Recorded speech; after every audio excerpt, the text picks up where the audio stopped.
Greetings, brothers and sisters. My name is Lawrence, and today we're going to talk about the parable of the 10 virgins. Now, this truly is a prophetic picture of those who will be living at the time of the end, or also known as the last days. You see, we are told that a day is like 1,000 years, and 1,000 years are like a day. You see, when Yeshua the King of Kings came just over 2,000 years ago, it marked the final days. You see, we're told from the very beginning there are 7 days of creation. Now what this means, the last days is we are now at the end of the 6th day of creation when Elohim rested from all his works. This is the time when the books are being unsealed and we are witnessing before our very eyes mysteries being revealed. This parable is about our generation, and embedded in this parable is the wisdom of Elohim. Now discover what it means to be either the wise or the fool. Matthew 25. At that time the kingdom of heaven will be like 10 virgins who took their lamps and went out to meet the bridegroom. 5 of them were foolish, and 5 were wise. The foolish ones took their lamps, but did not take any oil with them. The wise ones, however, took oil in jars along with their lamps. The bridegroom was a long time in coming, and they all became drowsy and fell asleep. At midnight the cry rang out, "Here's the bridegroom, come out to meet him." Then all the virgins woke up and trimmed their lamps. The foolish ones said to the wise, "Give us some of your oil, our lamps are going out." "No," they replied, "there may not be enough for both us and you. Instead, go to those who sell oil and buy some for yourselves." But while they were on their way to buy the oil, the bridegroom arrived. The virgins who were ready went in with him to the wedding banquet, and the door was shut. A parable always embeds deeper knowledge and understanding for us to discover. Notice that many important symbols are within this parable, such as, for example, let's look at why the 10 virgins and why midnight. You'll notice that this embeds a timing of the end. We also will discuss the symbolism of the lamps and the deeper meaning behind the oil. We see that the bride, and there's going to be a wedding banquet, a family reunion. And what makes one wise and one foolish, and the spiritual meaning behind this. Before exploring this, let's consider these verses. In Psalm chapter 90, verse 12, it says to teach us to number our days, that we may gain a heart of wisdom. Now the heart here actually refers to the inner man, the mind. So we see that there is a thing to do with numbering our days. This is important. Now also in 2nd Ezra chapter 4, verse 37, it says, "By measure had he measured the times, and by number had he numbered the times.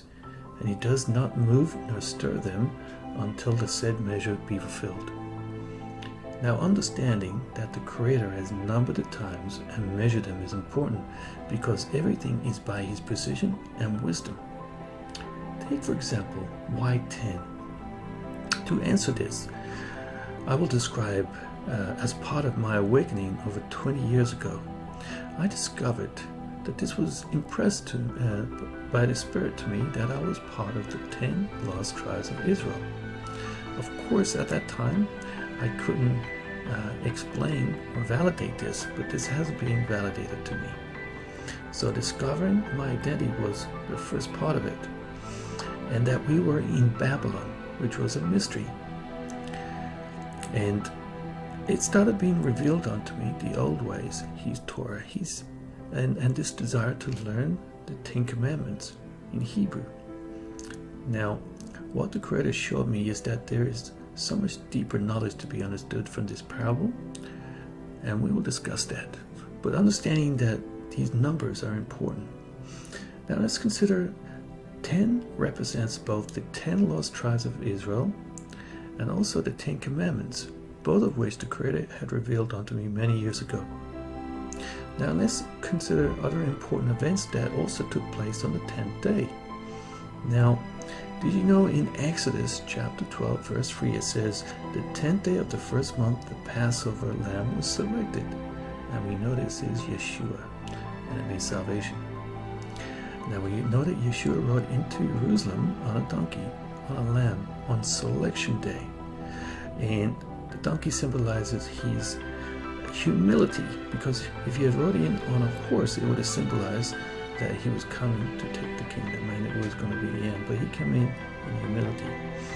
We're told that the lamb was slain since the foundation of the world, meaning that there was a plan and it was executed with precision. Now also the 10th day of the 7th month is known as the Day of Atonement, and this symbolizes Judgment Day. This is spoken of in Leviticus chapter 23 verses 26 to 32.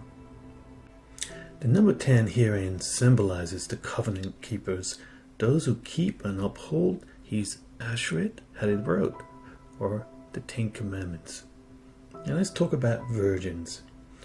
The idea of a virgin comes from the word Alma in Hebrew and can be translated maiden.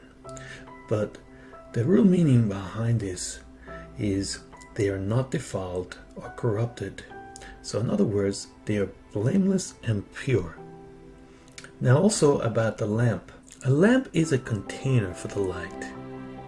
Likewise, our bodies are the lamp, which is to be the light of the world.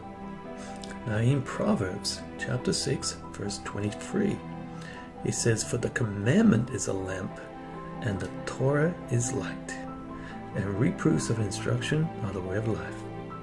Now remember that the commandments were to be written on the hearts and the minds of the people. So in Romans chapter 2 verse 15, it talks about the law written on the heart to those new covenant people. And likewise in Hebrews chapter 10 verse 14, it's also referring to the transformation by the Ruach HaKodesh.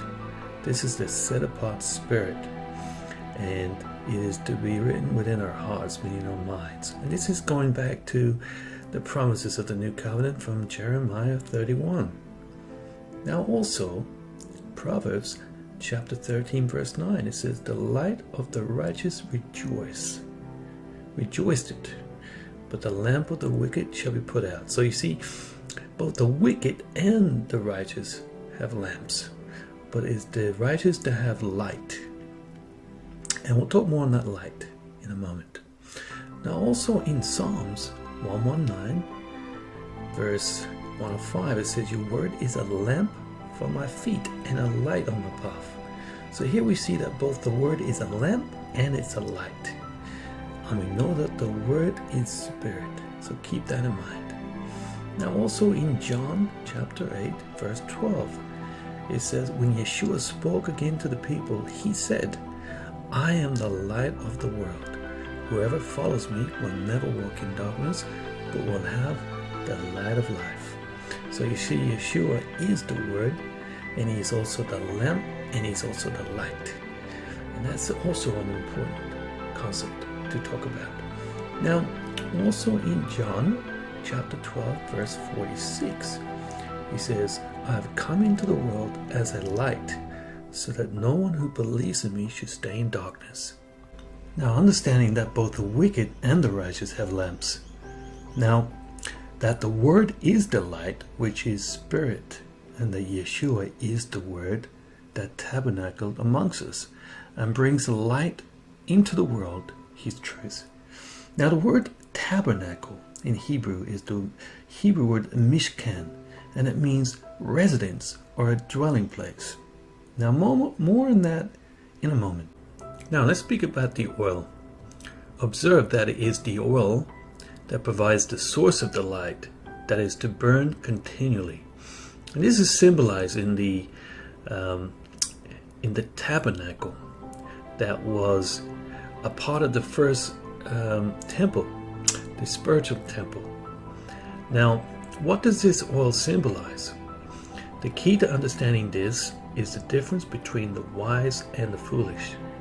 Now, in 1 Corinthians chapter 2, verse 16, it says, "Who has known the mind of Jehovah as to instruct him?